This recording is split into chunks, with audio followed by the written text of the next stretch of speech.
ಅಧ್ಯಕ್ಷರಾಗಿ? ತುಂಬ ಖುಷಿ ಆಗ್ತಿದೆ ಸರ್ ಈ ಥರ ಮಾಡಿದ್ದಕ್ಕೆ. ಅಷ್ಟೇ ಹೇಳೋದಕ್ಕೆ ಇಷ್ಟಪಡ್ತೀನಿ ಸರ್. ಎಲ್ಲರ ಶ್ರಮ ತುಂಬ ಇದೆ, ನಮ್ಮ ಕಮಿಟಿ ಆಗಲಿ, ನಮ್ಮ ಸೆಕ್ರೆಟರಿ ಆಗಲಿ, ಮತ್ತು ನಮ್ಮ ಹಸ್ಬೆಂಡ್ ಮತ್ತು ಉತ್ಪಾದಕರು ಅವರೆಲ್ಲ ಸಹಕಾರದಿಂದ ಇಷ್ಟು ದೊಡ್ಡ ಡೈರಿ ಕಟ್ಟಿದ್ದೀನಿ. ಹಾಗಾಗಿ ತುಂಬ ಖುಷಿ ಆಗ್ತಿದೆ. ಮತ್ತು ಎಲ್ಲ MLA ಅವರಾಗಿರ್ಬೋದು, ಉಪಾಧ್ಯಕ್ಷರಾಗಿರ್ಬೋದು, ಅಧ್ಯಕ್ಷರಾಗಿರ್ಬೋದು, ಎಲ್ಲ ವಿಸ್ತರಣಾಧಿಕಾರಿ ಎಲ್ಲರೂ ಬಂದು ಸಹಕರಿಸಿದ್ದಕ್ಕೆ ತುಂಬ ತುಂಬ ಧನ್ಯವಾದಗಳು. ಮತ್ತು ತುಂಬ ಖುಷಿ ಆಗ್ತಿದೆ ಸರ್. ಮೇಡಮ್, ಏನು ಅಂದರೆ ಇಲ್ಲಿ ನೀರಿನ ಘಟಕ ಇಲ್ಲೇ ಇದೆ ಮತ್ತು ಪೀಡಿಸ್ತು ಪ್ರತಿಯೊಂದೂ ಅತ್ಯುತ್ತಮ ಘಟಕವನ್ನು ಕಟ್ಟಿದ್ದೀರಾ, ಏನು ಹೇಳ್ತೀರಾ?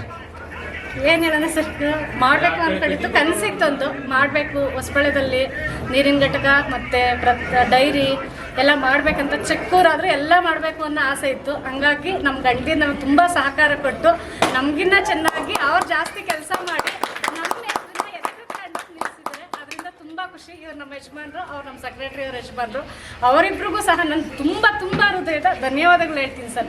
ಮತ್ತು ನಮಗೆ ಕಟ್ಟಡ ಕಟ್ಟೋಕ್ಕೆ ಪ್ಲ್ಯಾನ್ ಮಾಡಿಕೊಟ್ಟ ಇಂಜಿನಿಯರ್ ಆಗಿರ್ಬೋದು ಅಥವಾ ನಮ್ಮ DM ವಿಸ್ತರಣಾಧಿಕಾರಿ ಆಗಿರ್ಬೋದು, ಅವರಿಂದ ಅಂತೂ ತುಂಬ ಮಾರ್ಗದರ್ಶನ ಪಡೆದು ಈ ಮಟ್ಟಕ್ಕೆ ಡೈರಿ ಕಟ್ಟೋಕ್ಕೆ ತುಂಬ ಸಹಕಾರ ಮಾಡಿರೋರು ಅವರೇನೆ. ಅವ್ರಿಗೂ ಧನ್ಯವಾದ ಹೇಳ್ತೀನಿ.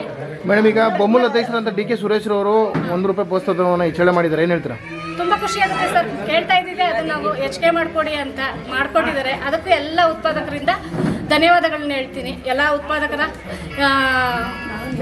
ಪರವಾಗಿ ಧನ್ಯವಾದಗಳನ್ನ ಹೇಳ್ತೀನಿ ಸರ್. ತಮ್ಮ ಹೆಸರು ಮೇಡಮ್? ರಾಧಾ ರಂಗನಾಥ್.